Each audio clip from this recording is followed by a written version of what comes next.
ఇప్పుడు కూడా ఆయన పేరుకైతే తాడేపల్లి ఇంటిని కార్యాలయంగా మార్చాడు, కానీ ఇప్పుడు కూడా ప్రజలు కార్యకర్తలు వెళ్తే డైరెక్ట్ కలిసే పరిస్థితి లేదు. పోలీసులు అడ్డుకుంటున్నారు, నాయకులు ఎవరైనా రికమెండ్ చేయాలి.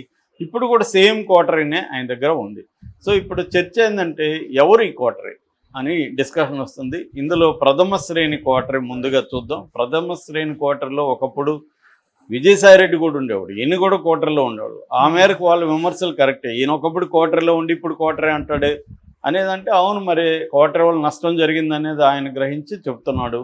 సో ఆయన ఏ ఉద్దేశంతో చెప్తున్నాడు అనేది పక్కన పెట్టి ఆయన చెప్పిన దాంట్లో వాస్తవం ఉంటే మనం దాన్ని పరిష్కరించుకోవాలి కదా అనేది వైసీపీలో చాలామంది చెప్తున్నారు.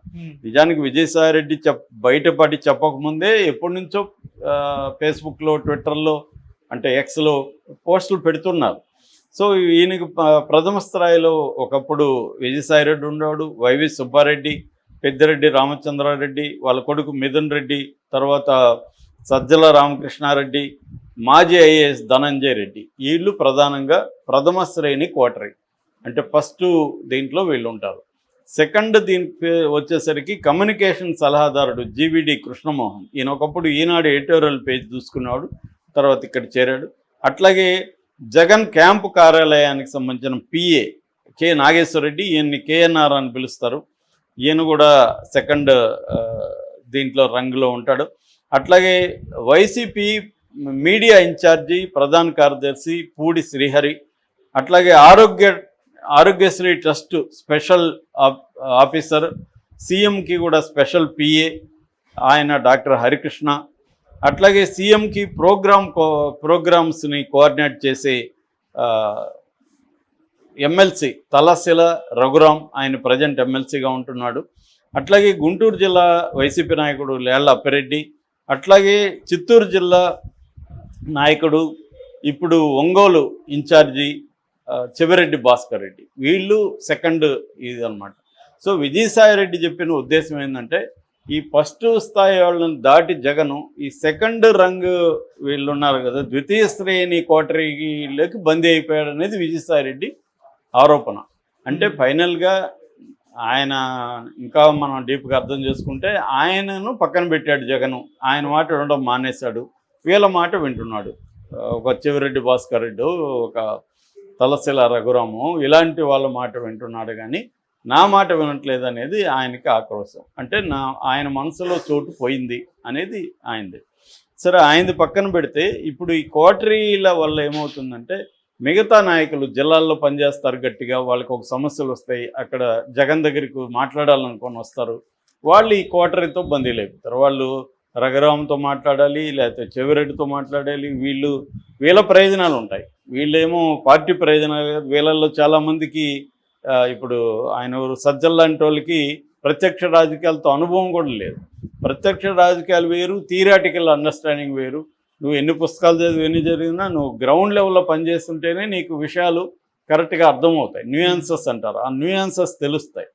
సో అప్పుడు అక్కడ ఎటువంటి ఇబ్బందులు ఉన్నాయి కార్యకర్తలకి. సో ఈ వాలంటీర్ల వల్ల కార్యకర్తలు అంతా కూడా దూరం అయిపోయారు. అంటే జగన్ ఏంటంటే తను ఒక ఒంటి స్తంభం మేడ అంటారు, అటువంటి ఒక ఒంటి స్తంభం మేడలో ఉండిపోయాడు. జగన్ వర్సెస్ జనం, నేను బటన్ నొక్కతా జనానికి డబ్బులు ఇస్తా, జనాలు నాకు ఓటిస్తారు. ఇంత సింప్లిస్టిక్ దీంట్లోకి జగన్ వెళ్ళిపోయాడు.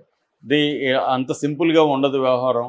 కార్యకర్తలు గట్టిగా ఉండాలి, తనకి సపోర్ట్ సిస్టమ్స్ స్ట్రాంగ్గా చూసుకోవాలి. తన కులం కావచ్చు, తన మీడియా కావచ్చు, ఇవన్నీ పక్కన పెట్టి దీన్ని ఒక ప్రైవేట్ లిమిటెడ్ కంపెనీ లాగా పార్టీని నడిపాడు. ప్రైవేట్ లిమిటెడ్ కంపెనీ ఎలా ఉంటుందో అలాగే ఆలోచించాడు తప్ప పొలిటికల్ పార్టీ లాగా నడపలేదు అనేది ఆయన మీద విమర్శలు. అది చర్చ అయితే జరుగుతుంది. ఇప్పుడు కూడా జగన్ మారట్లేదు, ఇప్పుడు కూడా సేమ్ అదే కంటిన్యూ చేస్తున్నాడు. పైగా కళ్ళు మూసుకోండి, 4 ఏళ్ళు అయిపోతే మళ్ళీ మనమే వస్తున్నాం, అట్లేమో సింపుల్గా రాదు. మళ్ళీ అదే సింపుల్ దీంట్లో ఉన్నాడు తప్ప మనం పోరాడాలి, కార్యకర్తల్ని కాపాడుకోవాలి, కార్యకర్తలతో మమేకం కావాలి, ప్రజలతో మమేకం కావాలి. ఇది జగన్కి లేదు. అక్కడ పోయి బెంగళూరులో కూర్చుంటున్నాడు, అప్పుడప్పుడు వస్తున్నాడు, కొంతమందిని పిలిచి తనే మాట్లాడి పంపించేస్తున్నాడు తప్ప అతను ప్రజల అభిప్రాయాలు వినట్లేదు, కార్యకర్తలతో స్పెండ్ చేయట్లేదు. ఇదే కోటరే అడ్డుకుంటా ఉంది అన్న విమర్శలు ఇప్పటికి కూడా ఉన్నాయి. అది ఈయన కొండబొద్దలు కొట్టాడు బయట.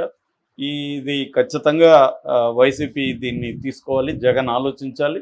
లేకపోతే సేమ్ ఒక ప్రజల్లో వ్యతిరేకత వచ్చినా క్యాష్ చేసుకోలేదు. ఇప్పుడు హర్యానాలో అదే జరిగింది కదా.